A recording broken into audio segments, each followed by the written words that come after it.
The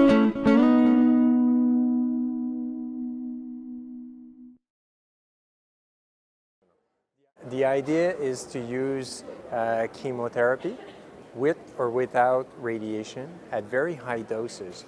The problem with giving high doses of chemotherapy and radiation is not only do you kill the cancer cells, but you're also harming the bone marrow, where is the manufacturer that provides us with red cells and white cells and platelets. And these cells are really vital, and we need them for exercising, we need them to fight infection, we need them for to prevent bleeding. In order to compensate the side effects of the chemotherapy and the radiation, we need to have a source of stem cells that administered after chemotherapy and radiation therapy.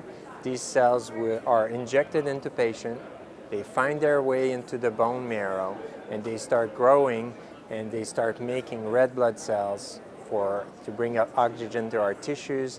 They make white cells to fight infections, and they make platelets. So they replace the cells that were affected by the high doses of chemotherapy and radiation. The advantages of bone marrow transplantation, especially when you're doing that with somebody that is not the patient, you're doing that with somebody else, it's not what we call an autologous transplant, is that the donor cells have never seen the cancer, and therefore they can also fight the cancer cells. So it's an added benefit that not only do you have chemotherapy and radiation fighting your cancer, but the donor cells, as immune cells, recognize the cancer cells as foreign and are able to eliminate that. That's a major plus.